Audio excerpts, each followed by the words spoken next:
Hello everyone, तड़का ज़िंदगी with विभोर में एक बार आप लोगों का फिर से स्वागत है। आज मैं लेकर आई हूँ आप लोगों के लिए रागी के भटूरे। जी हाँ, आपने एकदम सही सुना, रागी के भटूरे। रागी के आटे का मैंने भटूरा बनाया है, कुछ चीज़ें मिक्स की हैं और फिर बनाया है। जैसे भटूरा बनता है ठीक वैसे ही बनाया है।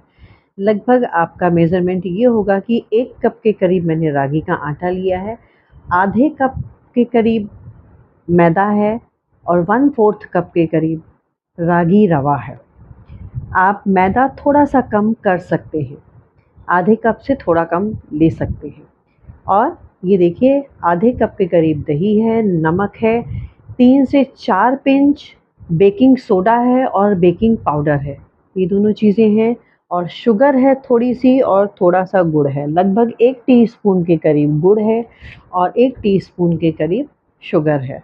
इन सारी चीज़ों को एक बाउल में डालकर हम पहले मिक्स कर लेंगे। सबसे पहले रागी का आटा आया, मैदा, फिर रागी रवा, उसके बाद ये सारी चीज़ें जितनी भी चीज़ें मैंने गिनवाई हैं, नमक है, शुगर है और बेकिंग सोडा है और बेकिंग पाउडर है, ये सारी चीज़ें उसमें अच्छी तरह से हमें मिक्स कर लेनी है। पहले हम प्रॉपर्ली उन्हें मिक्स कर लेंगे, उसके बाद दही डालेंगे।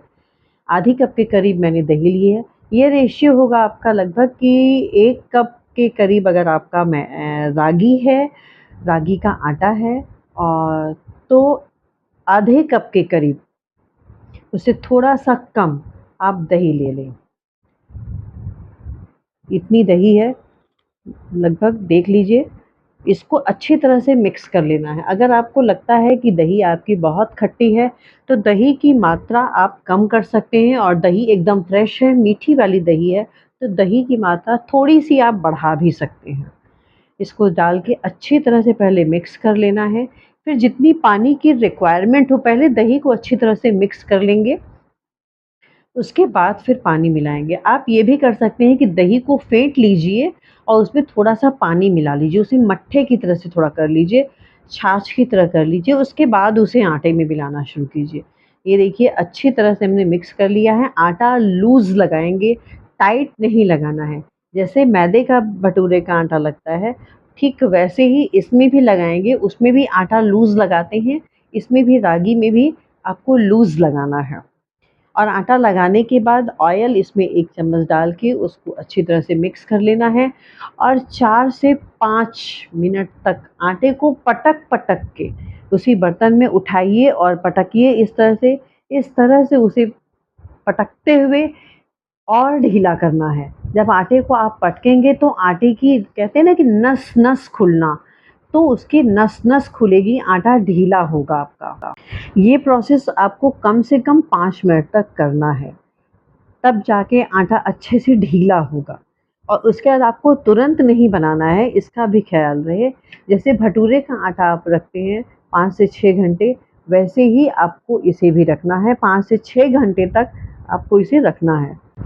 अगर आपको लगता है कि गर्मी बहुत ज़्यादा है, तो आप गीले कपड़े से भी ढक सकते हैं और प्लेट से भी ढक सकते हैं। और सबसे अच्छी चीज़ है कि अगर गर्मी है तो फर्मेंटेशन बहुत बढ़िया होगा। ये देखिए कितने शानदार भटूरे बनकर तैयार हुए हैं। ये देखिए मैंने 5-6 घंटे रखे हुए हो गया। अब इसे अच्छी तरह से इस तरह से मैं मिक्स करके आपको दिखा रही हूँ कि कितने ढीले हो गए हैं। एकदम ढीला है ये आटा।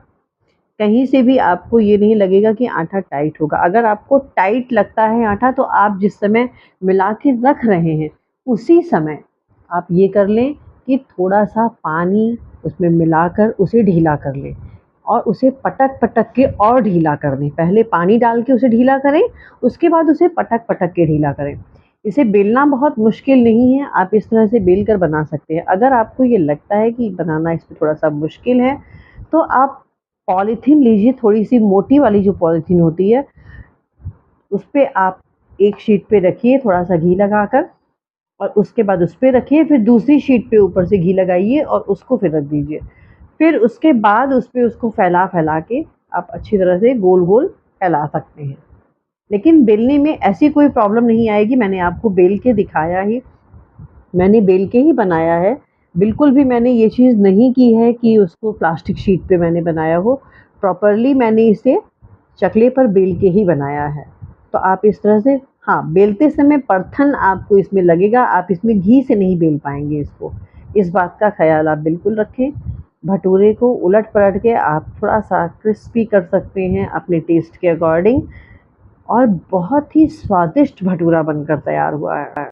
यकीन मानिए अभी तक हम लोग सोचते थे कि सिर्फ़ मैदे का भटूरा, मैं आटे का भी भटूरा बनाती हूँ, मैं आपसे वो रेसिपी भी आपसे शेयर करूँगी।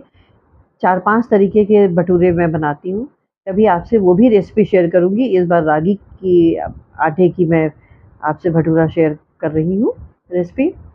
तो ये देखिए कितना बढ़िया बनकर तैयार हुआ है। इस तरह से आप बना लें एक-एक करके सारे भटूरे बना के आप हाँ, लेकिन ये है कि बनाते जाइए जैसे कि मैदे के भटूरे में भी होता है, बनाइए और गरमा-गरम खाइए, गरमा-गरम खिलाइए। छोले के साथ फटाफट बनाइए और दीजिए। हेल्दी भी है, रागी है, मोटा अनाज है, तो बहुत ही स्वादिष्ट है। ये देखिए फ़ायदा भी करेगा आपको। अगर आपने मेरे चैनल को सब्सक्राइब नहीं किया है तो प्लीज़ सब्सक्राइब कीजिए। Thank you, bye-bye.